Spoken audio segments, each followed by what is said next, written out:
ভাবো যে এই সমূহে আমাক বহুত আগুৱাই লৈ যাব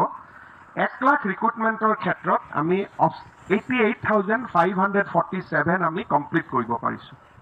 88,547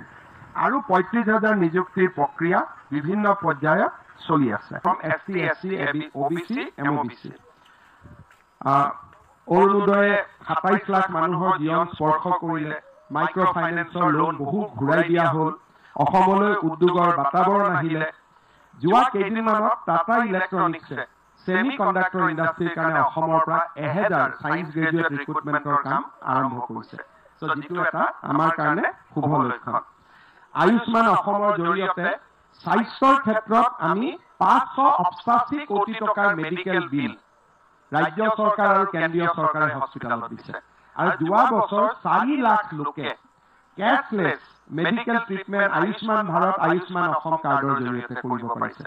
আমাৰ মই এটুকে বুজাব খুজিছো যে দা ইম্পেক্ট অফ গভৰ্নমেন্ট কিমান ডিপেন্ডিং হৈছে 4,800 কৃষক সন্মান নিধিৰ দ্বাৰা উপকৃত হৈছে in this last year prime minister আৱাস যোজনাৰ ঘৰ লাভ কৰিছে যোৱা বছৰটোত আমি কমপ্লিট কৰিছো যে 1,57,000 কিন্তু আমাৰ ধাৰণা যে 28 ফেব্ৰুৱাৰীৰ আগতে আমি 6 লাখ ঘৰ আমি একেদিনাই ৰাইজক দিব পাৰিম Guwahati water supply is ultimately become a reality আজি মই ইয়াতে জনাব খুজিছো যে আজিৰ পৰা আৰু নতুন 13,000 হাউস হোল্ডক আমি গুৱাহাটীত ৱাটাৰ সাপ্লাই দিয়াৰ কাম আমি আৰম্ভ কৰিম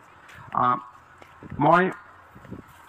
আৰু এটা খুব ভাল ডেটা আমি দিব খুজিছো যেটো ৰিয়েলিটি যে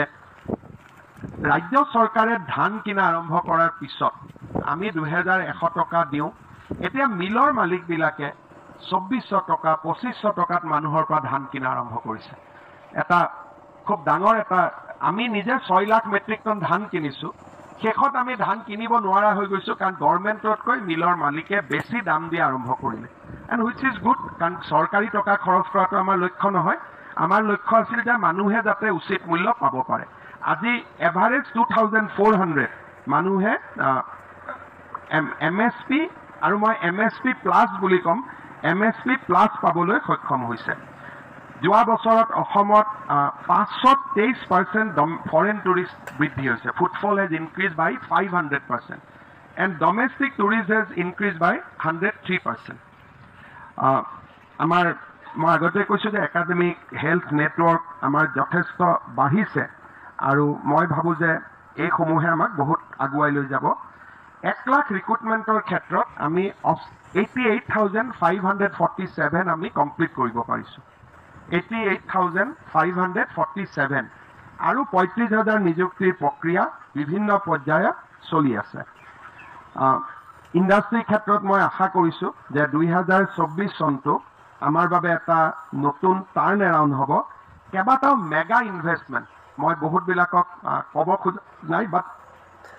path breaking mega investmentor kotha ahomot already people have shown interest and these are large industrial houses of the country these are not that mid cap the large industrial houses of the country has shown interest at least 1 or 2 projects big projects of 20,000 crore 30,000 crore of that magnitude ami 2024 sonot ami complete koribo parim moi shekhot 29 tarikhe যি আলফাৰ লগত ভাৰত চৰকাৰৰ যি আমাৰ চুক্তি হল তাৰ বিষয়ে মই দুটা পইণ্ট এই চুক্তিখনৰ দুটা দিশ অসমৰ ৰাইজৰ মই দৃষ্টিলৈকে আনিম যিয়ে নেকি আমাৰ খিলঞ্জীয়াৰ যিটো অধিকাৰৰ কথা আমি কৈ আছিলো সেইটো আমাৰ বহু দিনলৈ অব্যাহত থাকিব 2023 চনত আটাইতকৈ ডাঙৰ প্ৰাপ্তি আছিলে delimitation was carried out by election commission কেনেকে carried out হল কি প্ৰক্ৰিয়া ললে তাত আমাৰ কমেন্ট নাই আমাৰ কমেন্ট হল outcome that what was the outcome seat অসমীয়া মানুহৰ বাবে সুৰক্ষিত হয় কোন জিকিব বেলেগ কথা বিজেপি কংগ্ৰেছ এজিপি কোন জিকিব বেলেগ কথা 96 সিটত এতিয়া কেৱল 100 বছৰ ধৰি অসমত বাস কৰা অসমীয়া লোকহে ইলেকশ্যনত জিকিব পাৰিব বাকি কোনো জিকিব নোৱাৰে এইটো হল প্ৰাপ্তি যেটো নেকি ইমান দিন অসম আন্দোলন আদিৰ এটা মই in notional পৰিসমাপ্তি বুলি কম যে ৰাজনৈতিক অধিকাৰ 126টা সিটৰ 97টা সিটত 98টা সিটত 96টা সিটত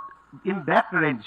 7 lakh crore. And আজি dinot, we are already in 5.65 lakh crore. The projection for 2024-25 is 6.5 lakh crore. And if we add 25-26 over that, and 1 lakh recruitment ক্ষেত্ৰত আমি 88,547 আমি কমপ্লিট কৰিব পাৰিছো 88,547 আৰু 35,000 নিযুক্তিৰ প্ৰক্ৰিয়া বিভিন্ন পৰ্যায়ত চলি আছে